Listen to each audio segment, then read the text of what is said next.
ത്രിയേക ദൈവത്തിൻ്റെ അതിപരിശുദ്ധ നാമം മഹത്വപ്പെടുമാറാകട്ടെ. പരിശുദ്ധ സഭയുടെ ആരാധനാക്രമം അനുസരിച്ച് ഈ ഞായറാഴ്ച പുതു ഞായറാഴ്ചയായിട്ടാണ് നമ്മേവരും ആഘോഷിക്കുന്നത്. കർത്താവിൻ്റെ പുനരുത്ഥാന പെരുന്നാൾ കഴിഞ്ഞതിന് ശേഷം വരുന്നതായ ആദ്യത്തെ ഞായറാഴ്ചയാണ് പുതു ഞായറാഴ്ച. പരിശുദ്ധ സഭയുടെ പിതാക്കന്മാർ നമുക്ക് ക്രമീകരിച്ചു തന്നിരിക്കുന്ന വേദഭാഗം പരിശുദ്ധനായ യോഹന്നാൻ ശ്ലീഹ എഴുതിയ സുവിശേഷം 20-ാം അധ്യായം അതിൻ്റെ 19 മുതൽ 31 വരെയുള്ള വാക്യങ്ങളാണ്. ഈ വേദഭാഗം നമുക്ക് ഏവർക്കും വളരെയധികം വീണ്ടും വീണ്ടും വായിച്ചു കേട്ടതായ ഒരു വേദഭാഗമാണ്. ഈ ഒരു വേദഭാഗത്തിൽ ആദ്യമായിട്ട് കാണുന്നത് തന്നോടൊപ്പം ഉണ്ടായിരുന്ന തൻ്റെ ശിഷ്യന്മാര് ഓടി ഒളിച്ച് പേടിച്ച് വിറച്ച് തങ്ങളെ തന്നെ ഒരു മുറിയിൽ പൂട്ടിയിട്ട് അവരുടെ പ്രയാസത്തിലും നിരാശയിലും പ്രതിസന്ധിയിലും കഴിഞ്ഞുകൂടുന്ന ഒരു ശിഷ്യന്മാരാണ്. അവരുടെ മധ്യയിലേക്ക് ഉയർത്തെഴുന്നേറ്റ യേശു ക്രിസ്തു, അവരുടെ ഗുരുവായ, അവരുടെ മെഷിയായായ, അവരുടെ തമ്പുരാനായ യേശു ക്രിസ്തു അടച്ചിരുന്ന വാതിലുകളുടെ അത് തുറക്കാതെ തന്നെ അതിൻ്റെ ഉള്ളിലേക്ക് പ്രവേശിച്ച് ആദ്യമേ അവർക്ക് ആശംസിക്കുന്നത് സമാധാനമാണ്. നിങ്ങൾക്ക് സമാധാനം എന്ന ആശംസയോടുകൂടിയാണ് ശിഷ്യന്മാരുമായിട്ട് യേശു ക്രിസ്തു സംസാരം ആരംഭിക്കുന്നത്. എന്തിനായിരിക്കാം യേശു ക്രിസ്തു നിങ്ങൾക്ക് സമാധാനം എന്ന് പറയുവാനുള്ള കാരണമുണ്ടായത്? എന്തിനായിരിക്കാം അങ്ങനെ ഒരു ആശംസ നേരിട്ടുകൊണ്ട് ആ സംസർഗം ആരംഭിക്കുന്നത്? യേശു ക്രിസ്തു നൽകുന്നതായ സമാധാനം അത് മനുഷ്യർ നൽകുന്നതായ സമാധാനത്തേക്കാൾ ഒത്തിരിയധികം ശ്രേഷ്ഠമായ ഒരു സമാധാനമാണ്. അതൊരിക്കൽ പോലും നഷ്ടപ്പെട്ടു പോകാത്ത, ആർക്കും കൊടുക്കുവാൻ പറ്റാത്ത വലിയൊരു സമാധാനമാണ് യേശു തമ്പുരാൻ നൽകുന്നതായ സമാധാനം. അവരെല്ലാവരും പേടിച്ച് വിറച്ച് വളരെയധികം നിരാശയിൽ കഴിഞ്ഞുകൊണ്ടിരിക്കുകയാണ്. യഹൂദന്മാർ എപ്പം വേണമെങ്കിലും ഈ വാതിലുകളെല്ലാം പൊളിച്ച് ഈ ഉള്ളിലേക്ക് വന്ന് എല്ലാവരെയും പീഡിപ്പിക്കുന്നതായ ഒരവസ്ഥയിലേക്ക് മാറിപ്പോകാം. എന്നാൽ ആ ഒരു ഭീതിയുടെ ഇടയിൽ, ആ പ്രയാസത്തിൻ്റെ ഇടയിൽ, ആ ഭിന്നതയുടെ ഇടയിൽ യേശു ക്രിസ്തു വന്ന് അവർക്ക് ആശംസിക്കുന്നത് സമാധാനമാണ്. അവർക്ക് നഷ്ടപ്പെട്ടു പോയത് അവർക്ക് തിരികെ കിട്ടുകയാണ്. അതിനുശേഷം യേശു ക്രിസ്തു ചെയ്യുന്നത് നമുക്കറിയാം. യേശു ക്രിസ്തു അവരിൽ ഊതിക്കൊണ്ട് പറയുകയാണ്, പരിശുദ്ധ റൂഹായെ നിങ്ങൾ സ്വീകരിപ്പിൻ.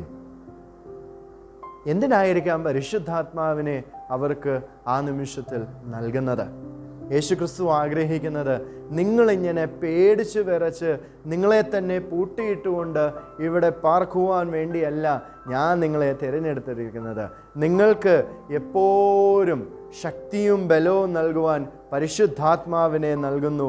നിങ്ങൾ പോയി സുവിശേഷങ്ങൾ അറിയിപ്പിൻ.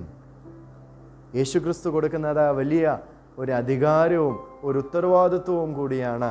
ശിഷ്യന്മാരെ ഭരമേൽപ്പിക്കുന്നത് പരിശുദ്ധാത്മാവിൻ്റെ ശക്തിയാൽ നിങ്ങൾ ദൈവവചന പ്രഘോഷണങ്ങൾ നടത്തുവിൻ. നമ്മുടെ ജീവിതത്തിലും നാം പലപ്പോഴും ഇങ്ങനെ അടച്ചു പൂട്ടുന്നതായ ഒരവസ്ഥയിലേക്ക് നാം എത്തിച്ചേരും. നാം എപ്പോഴും ചിന്തിക്കുക, പരിശുദ്ധമായ മാമോദിസായുടെ കൂദാശയാൽ നമുക്ക് പരിശുദ്ധാത്മാവിനെ യേശു തമ്പുരാൻ നമുക്ക് നൽകിയിട്ടുണ്ട്.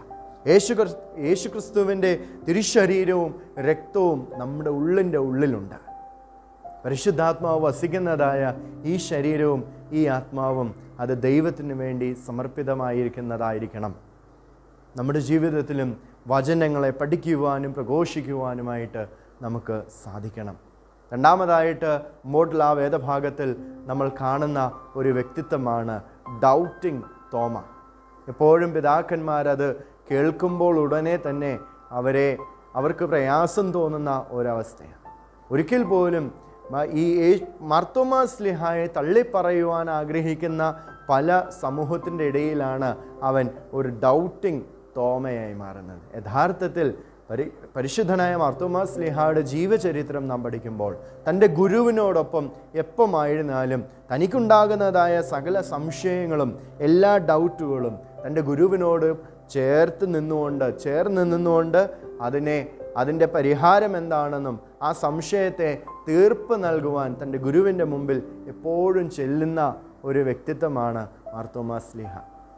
തനിക്കറിയാം, ധൈര്യം കാണിച്ച് അവൻ പുറത്ത് ആവശ്യങ്ങൾക്കായിട്ട് ഇറങ്ങിപ്പോയി.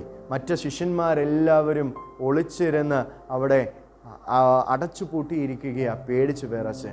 അവിടെ മാർത്തോമാ ശ്ലീഹായ്ക്ക് അറിയാം, യഹൂദന്മാർ ഏത് വേഷത്തിലും വേണം വന്ന് അവരെ പിടിപ്പിക്കാം. ആദ്യമേ യേശുക്രിസ്തുവിന് ശിഷ്യന്മാർ മാർത്തോമാ ശ്ലീഹായോട് പറയുകയാണ്, ഞങ്ങൾ യേശുക്രിസ്തുവിനെ കണ്ടു. അതിന് തുടർച്ചയായിട്ട് മാർത്തോമാ ശ്ലീഹ പറയുകയാണ്, അവൻ്റെ വിലാപുറത്ത് ഞാൻ എൻ്റെ വിരലുകൾ ഇടാതെ, ഞാൻ ഇട്ട് നോൽക്കാതെ ഞാൻ അതിൽ വിശ്വസിക്കുകയില്ല എന്ന് അവൻ ഏറ്റു പറയുന്നു. എപ്പോഴും സംശയങ്ങളെ തീർക്കുവാനുള്ള നല്ല ഒരു സ്വഭാവമുള്ള ഒരു സ്ലീഹയാണ് മാർത്തോമാ ശ്ലീഹ. തനിക്കുണ്ടായ സംശയത്തെ യേശു ക്രിസ്തു വീണ്ടും വന്ന് അത് തീർപ്പ് നൽകുകയാണ്. രണ്ടാമത് യേശു ക്രിസ്തു ശിഷ്യന്മാരുടെ അടുക്കിലേക്ക് വന്നപ്പോൾ മാർത്തോമാ ശ്ലീഹായെ വിളിച്ചുകൊണ്ട് പറയുകയാ, നീ നിന്റെ വിരലുകൾ കൊണ്ടുവാ, ഈ വിലാപുറത്ത് തൊട്ട് നോക്കുക. അതിനുശേഷം സംഭവിക്കുന്നതായ ആ സംഭവം മറ്റു ശിഷ്യന്മാരും ആരും അത് ചെയ്തിട്ടില്ല. ആ വിലാപുറത്ത് തൊട്ടതിന് ശേഷം അവൻ ഏറ്റുപറയുക, എൻ്റെ കർത്താവും എൻ്റെ ദൈവവുമേ, my Lord and my God. അവൻ വിശ്വാസത്തെ ഏറ്റുപറയുന്നു, അവൻ്റെ മശിഹായെ അവൻ ഏറ്റുപറയുന്നു. നമ്മുടെ ജീവിതത്തിലും മശിഹായെ ഏറ്റുപറയുവാനും അവനിൽ വിശ്വസിക്കുവാനും നമ്മുടെ സംശയങ്ങളെയെല്ലാം അവൻ്റെ മുമ്പിലേക്ക് വെച്ച് ആ സംശയങ്ങളെല്ലാം തീർപ്പ് നൽകുവാനായിട്ട് അവനോട് പ്രാർത്ഥിക്കണം. മൂന്നാമതായിട്ട് കാണുന്നുണ്ട്, അവസാനമായിട്ട് യോഹന്നാൻ ശ്ലീഹയുടെ ആ ഒരു സുവിശേഷ ഭാഗത്തിൽ അവസാനം പറയുന്നുണ്ട്, ഇതിൽ അധികമായ അത്ഭുതങ്ങൾ യേശു ക്രിസ്തു ഈ ലോകത്തിൽ ചെയ്തിട്ടുണ്ട്. അതെല്ലാം എഴുതുവാൻ തുടങ്ങിയാൽ അതിനൊരവസാനം ഉണ്ടാകുകയില്ല. എന്നാൽ ഒരു സാധാരണ വ്യക്തിക്ക് ക്രിസ്തു മശിഹായാണെന്ന് വിശ്വസിക്കുവാനും ബോധ്യപ്പെടുവാനുള്ള സകലതും ഇവിടെ ഞാൻ രേഖപ്പെടുത്തിയിട്ടുണ്ട്. നമ്മുടെ ജീവിതത്തിൽ യേശു ക്രിസ്തുവിനെ മനസ്സിലാക്കണമെന്നുണ്ടെങ്കിൽ നാം എന്ത് ചെയ്യണം? വേദപുസ്തകത്തെ പഠിക്കണം, ധ്യാനിക്കണം. അത് പഠിക്കുമ്പോൾ മാത്രമാണ് യേശു ക്രിസ്തു ആരാണെന്ന് മനസ്സിലാക്കുവാനും നമ്മുടെ ഉള്ളിൽ നിന്ന് യേശു ക്രിസ്തുവിനെ മഹത്വീകരിക്കുവാൻ എൻ്റെ കർത്താവും എൻ്റെ ദൈവവുമേ എന്ന് മാർത്തോമാ ശ്ലീഹ ഏറ്റുപറഞ്ഞതായ ആ വിശ്വാസത്തെ നമ്മളും ഏറ്റുപറയുവാനായിട്ട് നമുക്ക് സാധിക്കണം.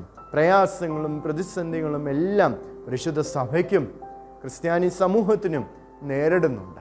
അവിടെയെല്ലാം എപ്പോഴും നമ്മുടെ ഉള്ളിൽ മുറുകി പിടിക്കുക യേശു ക്രിസ്തുവിലുള്ള വിശ്വാസം. ആ വിശ്വാസം മുറുകി പിടിക്കുമ്പോൾ തീർച്ചയായിട്ടും യേശു ക്രിസ്തു നമ്മെ കൈവിടുകയില്ല. അവൻ്റെ വിശ്വാസത്തിൽ ജീവിക്കുവാനും അവൻ ആഗ്രഹിക്കുന്നതായ നല്ല ജീവിതം കാഴ്ചവെക്കുവാനായിട്ട് നമുക്ക് സാധിക്കണം. യേശു ക്രിസ്തു നമ്മോടൊപ്പമുണ്ട്. പരിശുദ്ധാത്മാവിനെ നമുക്ക് നൽകിയിട്ടുണ്ട്. അവനിൽ വിശ്വസിക്കുവാനും അവൻ ഏറ്റുപറഞ്ഞ് ജീവിക്കുവാനും ദൈവം തമ്പുരാൻ ഏവരെയും വാഴ്ത്തി അനുഗ്രഹിക്കും.